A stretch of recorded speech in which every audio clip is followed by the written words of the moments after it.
If Hollywood is so toxic, so fake, so soul-crushing, why does nobody ever actually leave? Every award season, we hear the same speeches about a broken industry, corrupt power structures, and a system that chews people up and spits them out. The applause is loud, the language is fierce, the outrage feels sincere. And then, quietly, the same people walk off that stage and sign another contract, accept another role, pose for another premiere. Stay till the end, because once you see how criticizing Hollywood became one of the safest and most profitable performances in Hollywood, those rebellious speeches start sounding a lot more like brand strategy than resistance.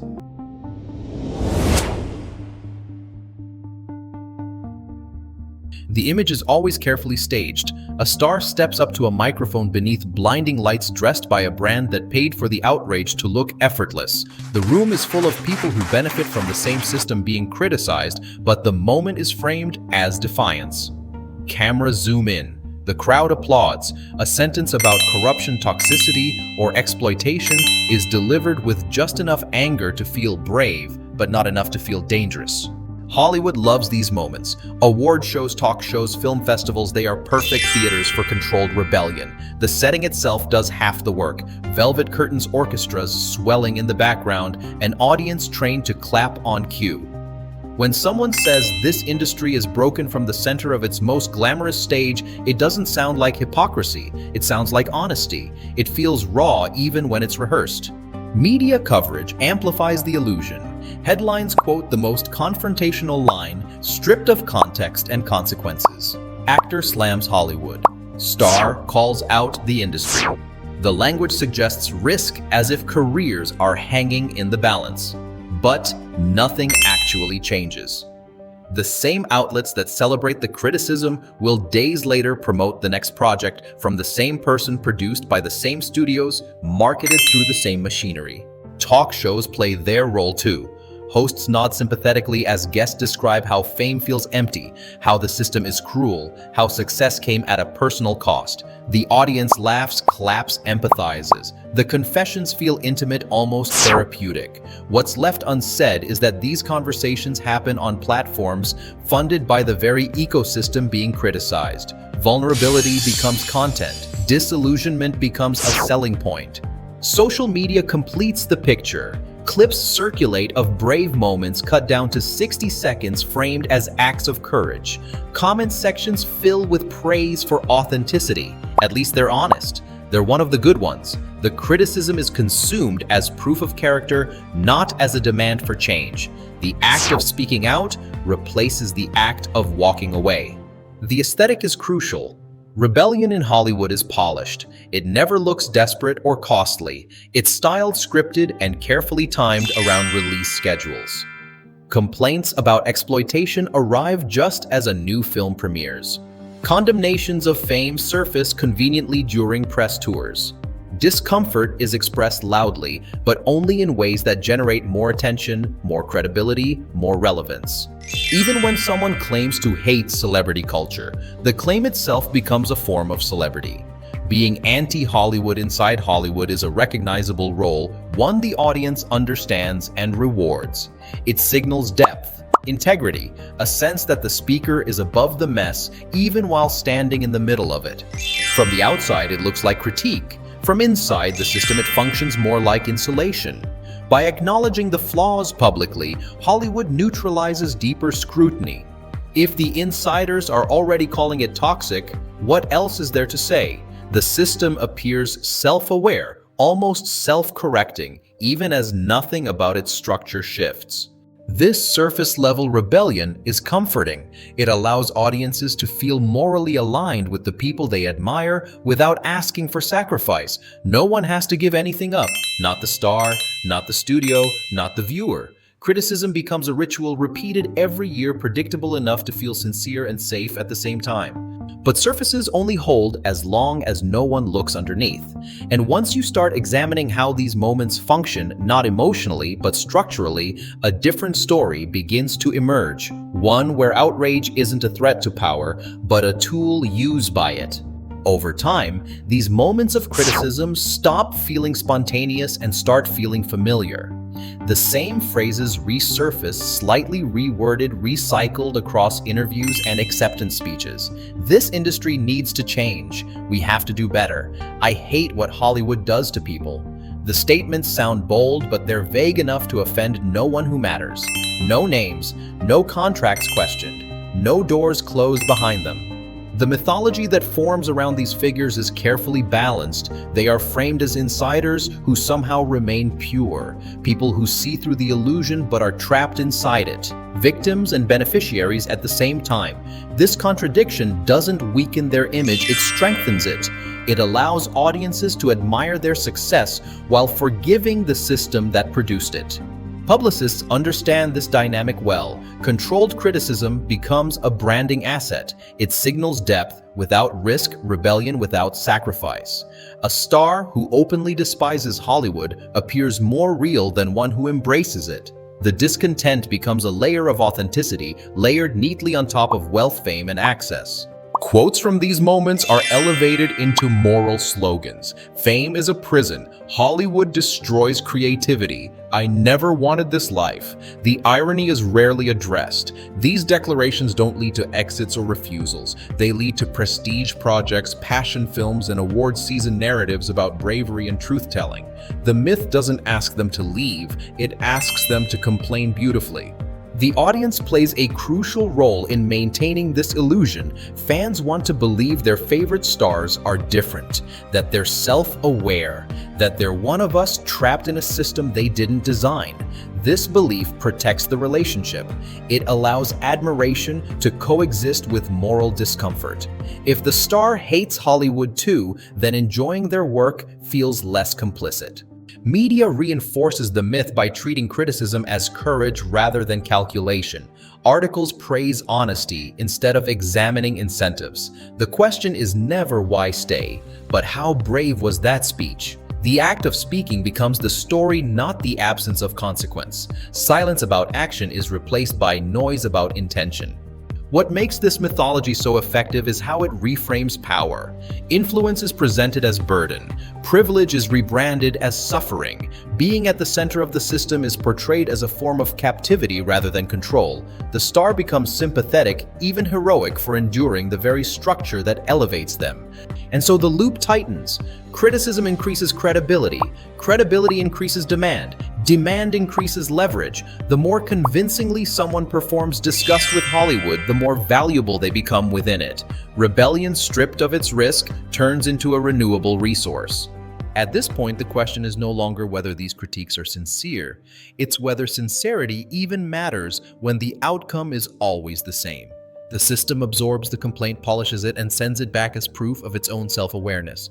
But myths don't collapse from disbelief. They collapse when patterns become too obvious to ignore. And once you start tracing what follows these speeches, not emotionally, but economically, the heroic narrative begins to unravel. Once you track what happens after the speeches, the pattern becomes hard to unsee. Careers don't stall. Phones don't stop ringing. Agents don't panic. In fact, momentum often increases. The same actors who condemn Hollywood's toxicity on stage quietly secure better roles, larger budgets, and more creative control in the months that follow. The criticism doesn't cost them leverage, it converts into it. Look at the timing. These moments of outrage often coincide with awards campaigns, prestige releases, or strategic pivots into serious work.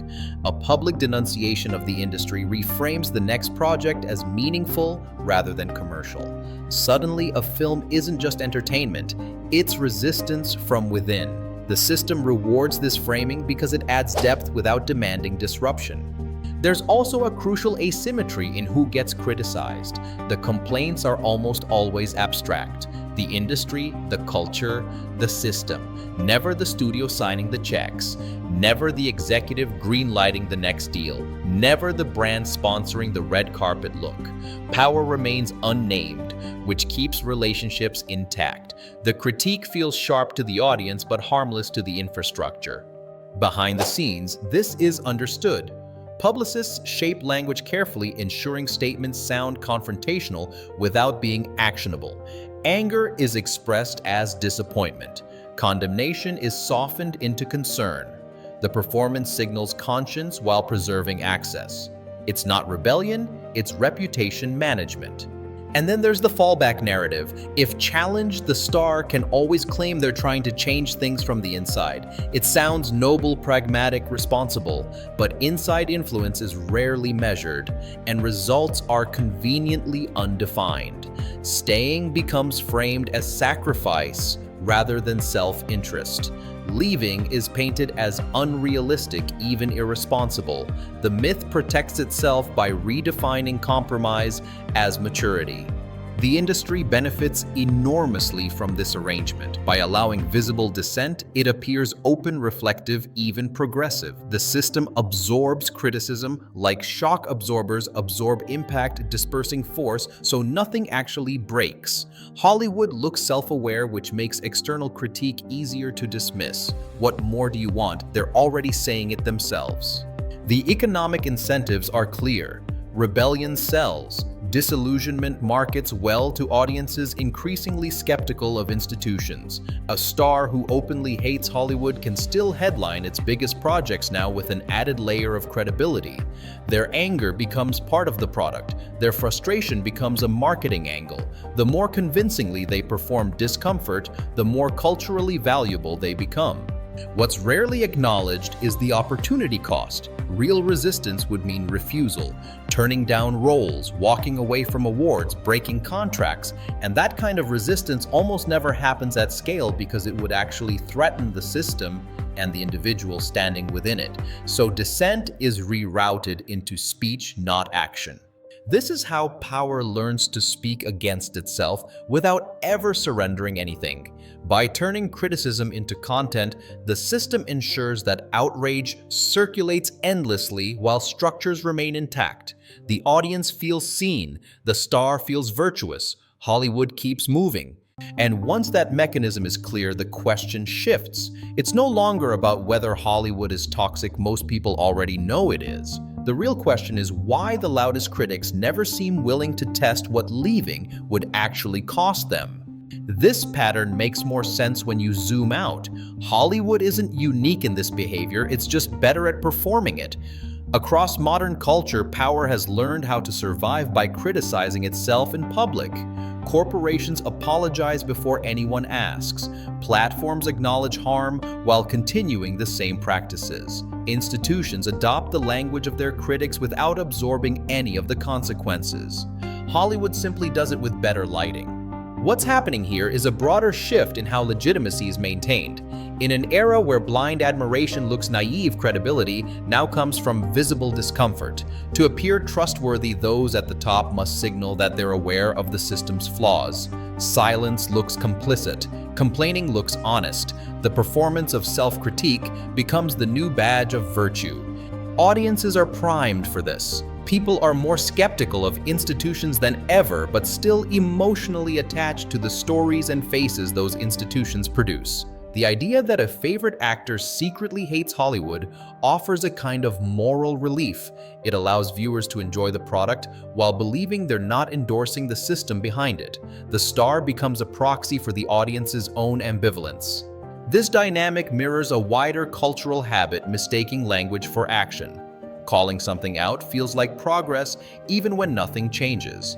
It creates the sensation of movement without requiring disruption. In that sense, Hollywood's self-criticism isn't a failure of courage, it's a perfectly tuned response to how modern outrage functions, loud enough to be noticed, soft enough to be absorbed. There's also a deeper psychological comfort at play. If the people with the most power also claim to feel trapped, then no one has to confront how uneven that power really is. Privilege is reframed as burden, influence becomes responsibility, inequality gets emotionally flattened even as it remains materially intact. And this is where the cycle locks in. As long as critique stays symbolic, it poses no threat. It reassures the public that awareness exists, which reduces the pressure for actual change.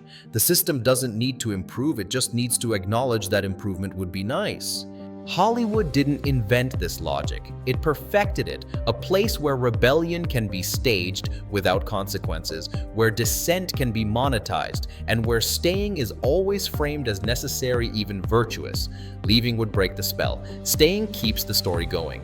So when another speech goes viral, when another interview circulates about how awful the industry is, it's worth asking what role that moment is really playing. Not emotionally, but structurally. Is it challenging power or helping it adapt? Because a system that knows how to criticize itself rarely needs to change. In the end, Hollywood didn't survive decades of scandal by ignoring criticism.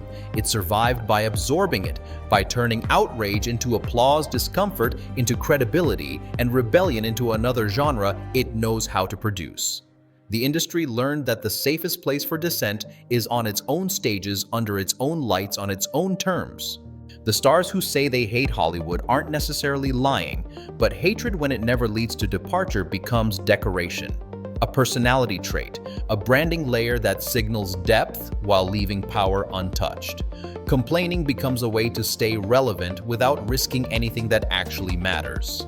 So the next time someone stands at a podium and declares the system broken, listen for what doesn't follow. No refusal, no exit, no real cost, just another project announcement, another premiere, another carefully curated moment of rebellion that folds neatly back into the machine. Because in Hollywood, leaving would be radical. Talking about leaving is profitable. And that's the final trick. A system so good at criticism that it never has to change, only respond, reframe, and roll credits.